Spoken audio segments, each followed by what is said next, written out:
एकादशी है, जम के बोलो 26। जो भगवान विष्णु के पास जाकर निवेदन करी थी वो निर्जला था, निर्जला।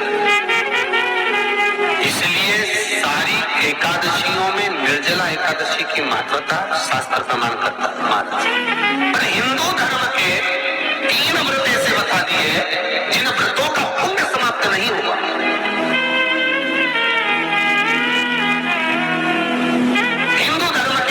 ऐसे हो गए जिनका पुण्य समाप्त नहीं हुआ महाराज, जिनका पुण्य प्रबलता में बढ़ता गया। पहले नंबर पर एकादशी, दूसरे नंबर पर प्रदोष और तीसरे नंबर पर शिवरात्रि। और निर्जला के दिन शिव महापुराण की कथा करती है, स्कंद पुराण करती है एकादशी का क्रम भले ना करें, पर निर्जला एकादशी के दिन जो तुलसी हम ठाकुर जी को समर्पित करते हैं वो तुलसी, ध्यान में देना, वो तुलसी अगर मान लो आपके पास में रखिए। निर्जला एकादशी के दिन भगवान ठाकुर जी को, सालीग्राम जी को, लड्डू गोपाल जी को आपके घर में, आपके मंदिर में जो आपने भगवान को तुलसी समर्पित करी है और तुलसी मान लो तुम्हारे पास रखी है और कोई व्यक्ति को बहुत बहुत ज्यादा कष्ट है शरीर में, बहुत बहुत कष्ट है, थोड़ी सी वो तुलसी चढ़ी हुई ठाकुर के चरणारविंद की, आप उस जीव को दो तो सही, आधा घंटा इंतजार करो, स्वास्थ्य में अंतर आना प्रारंभ हो जाता है। उस निर्जला, क्योंकि निर्जला ऐसी एकादशी है जिसने जगत में जाकर देवताओं के पास जाकर निवेदन कराए जग कल्याण। जितनी माताएं एकादशी का व्रत करती, बहुत ध्यान से सुनना आज की कथा हो, शायद जिंदगी में मिली ना मिली, और ये कथा का रास्ता तो बहुत ध्यान से सुनना। स्कंद पुराण यहाँ तक कहती है कि इस कथा के चरित्र को जो श्रवण कर लेता है उसको 26 एकादशी करना भी नहीं पड़ती। इस एकादशी की केवल ये कथा सुनकर ही वो तर जाता है। बहुत ध्यान से सुनना इसको कथा को। एकादशी के दिन जब आप जल शंकर को चढ़ाने दोनों दी जाती, जब एकादशी का दिन रहे और शंकर जी के मंदिर में आप जल समर्पित करें तो 3 बार मुख से स्वधा स्वधा स्वधा या स्वधा स्त्रोत का पाठ, जिसमें 12 श्लोक 2-4 है। पैसा तो आ रहा है और घर में टिक नहीं रहा, डॉक्टर में, पुलिस में, एक्सीडेंट आदि में, कहीं गलत जगह पर व्यसन में अगर पैसा जा रहा है, जुए में, मांसाहार, मदिरा पान, या कहीं आया पैसा, पैसा आने में कमी नहीं, आ रहा है पर टिक नहीं रहा, रुक नहीं रहा, कोई मांगने आ गया, दे दिया, फिर वहां से अपने पास नहीं आ रहा, अपन कह रहे हैं भैया हमारा पैसा तो नहीं आ रहा। तो महाराज शिव महापुराण की कथा कहती है एकादशी के दिन गंगा के जल में मात्र 7 बेलपत्री डालकर जो नंदीश्वर भगवान अर्थात जो शंकर जी के शिवलिंग के सामने नंदी होता है, उस नंदी के चरण पर गंगा का जल चढ़ाकर बेलपत्री शिव पर समर्पित कर देता है, उसके घर में रुपया रुकना चालू हो जाता है, फिर वो गलत जगह पर नहीं जाता, गलत स्थान पर वो धन जाएगा ही नहीं। मांग तुझे क्या चाहिए। एकादशी ने भगवान विष्णु से कहा, नाथ प्रभु वर दे दो, मृत्यु लोक में जो मनुष्य मेरा व्रत करेगा, चाहे जलचर, थलचर, वायुचर या सांसारिक मनुष्य, मेरा अगर एकादशी का व्रत करेगा प्रभु, उसके यहाँ धन धान्य वैभव सुख संपदा बढ़ेगी और उस जीवात्मा को नरक नहीं भोगना पड़ेगा, सीधे वैकुंठ का उसको वास मिलेगा। जब जीव आत्मा को लेकर चला जाएगा, यम के दूत जब बंदी बनाकर ले जा रहे होंगे उस जीवात्मा को जिसके प्राण छूटे होंगे, यम के दूत जब बंदी बनाकर ले जा रहे होंगे, तब मुझे वर दो कि मैं इसका हाथ पकड़कर बेतन्नी से पार उतार कर सारे नरकों से निकालती हुई आपके धाम में लेकर आ। भगवान ने वर दे दिया, तथास्तु। हे एकादशी सुनो, मृत्यु लोक का मनुष्य अन्न का त्याग कर कर, क्योंकि अन्न में एकादशी के दिन पाप पुरुष रहता, अन्न का त्याग कर कर एकादशी के दिन जो मनुष्य तुम्हारा व्रत धारण करेगा, उस व्रत को करेगा और उस व्रत को धारण करेगा, उसकी मनोकामना पूर्ण होकर वो मेरे ही धाम को जाएगा। ये तो हुआ एकादशी के जन्म की कथा।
एकादशी है कौन, क्यों इसकी इतनी प्रधानता है, क्यों इसकी पुण्यता है, ऐसा क्या है एकादशी में जो इसकी पुण्यता मानी जाए?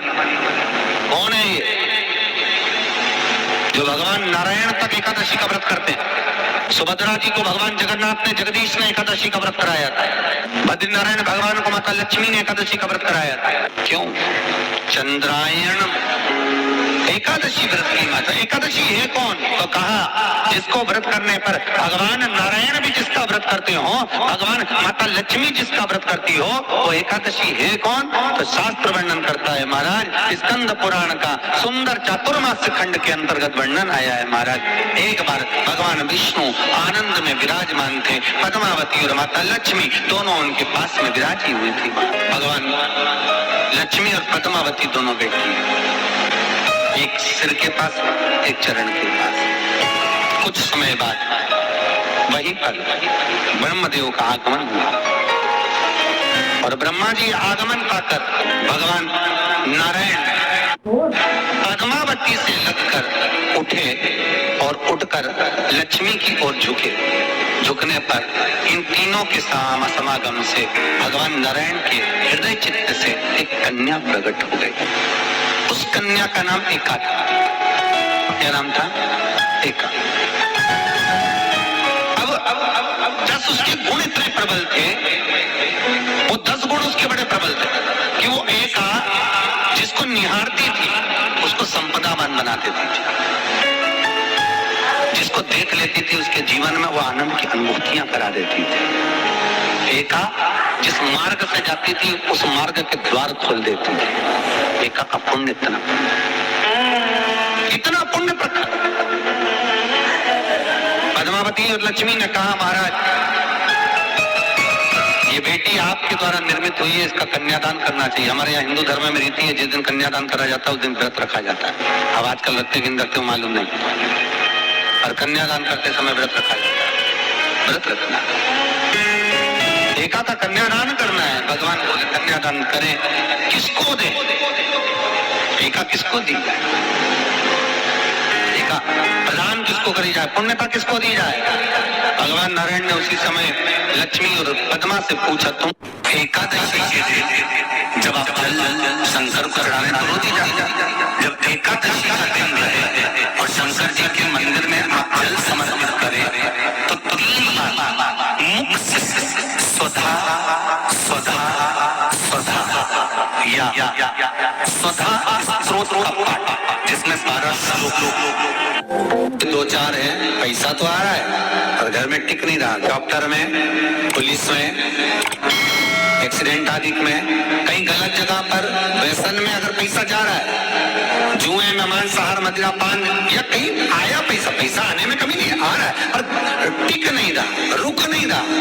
कोई मांगने आ गया, दे दिया, फिर वहां से अपने पास नहीं आ रहा, अपन कह रहे हैं भैया हमारा पैसा तो नहीं आ रहा। तो महाराज शिव महापुराण की कथा कहती है, एकादशी के दिन गंगा के जल में मात्र 7 बेलपत्री डालकर जो नंदीश्वर भगवान अर्थात जो शंकर जी के शिवलिंग के सामने नंदी होता है, उस नंदी के चरण पर गंगा का जल चढ़ाकर बेलपत्री शिव पर समर्पित कर देता है, उसके घर में रुपया रुकना चालू हो जाता है। फिर वो गलत जगह पर नहीं जाता, गलत स्थान पर वो धन जाएगा ही नहीं। तूने मांग, तुझे क्या चाहिए? एकादशी ने भगवान विष्णु से कहा, नाथ प्रभु वर दे दो, मृत्यु लोक में जो मनुष्य मेरा व्रत करेगा, चाहे जलचर, थलचर, वायुचर या सांसारिक मनुष्य, मेरा अगर एकादशी का व्रत करेगा प्रभु, उसके यहाँ धन धान्य वैभव सुख संपदा बढ़ेगी और उस जीवात्मा को नरक नहीं भोगना पड़ेगा, सीधे वैकुंठ का उसको वास मिलेगा। जब जीव आत्मा को लेकर चला जाएगा, यम के दूत जब बंदी बनाकर ले जा रहे होंगे उस जीवात्मा को जिसके प्राण छूटे होंगे, यम के दूत जब बंदी बनाकर ले जा रहे होंगे, तब मुझे वर दो कि मैं इसका हाथ पकड़कर बेतरनी से पार उतार कर सारे नरकों से निकालती हुई आपके धाम में लेकर आऊं। भगवान ने वर दे दिया, तथास्तु। हे एकादशी सुनो, मृत्यु लोक का मनुष्य अन्न का त्याग कर कर, क्योंकि अन्न में एकादशी के दिन पाप पुरुष रहता, अन्न का त्याग कर कर एकादशी के दिन जो मनुष्य तुम्हारा व्रत धारण करेगा, उस व्रत को करेगा और उस व्रत को धारण करेगा, उसकी मनोकामना पूर्ण होकर वो मेरे ही धाम को जाएगा। ये तो हुआ एकादशी के जन्म की कथा। एकादशी के दिन गंगा के जल में मात्र 7 बेलपत्री डालकर जो नंदीश्वर भगवान अर्थात जो शंकर जी के शिवलिंग के सामने नंदी होता है, उस नंदी के चरण पर गंगा का जल चढ़ाकर बेलपत्री शिव पर समर्पित कर देता है, उसके घर में रुपया रुकना चालू हो जाता है। फिर वो गलत जगह पर नहीं जाता, गलत स्थान पर वो धन जाएगा ही नहीं। बेटा अगर व्यसन में पड़ा हुआ है, मदिरा पान में पड़ा हुआ है, मांसाहार में, जुए आदि में जा रहा है, तुम्हें लग रहा है कि मेरा बेटा गलत मार्ग पर जा रहा है, ये मित्र दोस्ती गलत हो रही है, वो सही जगह पर आ जाए। करना है एकादशी।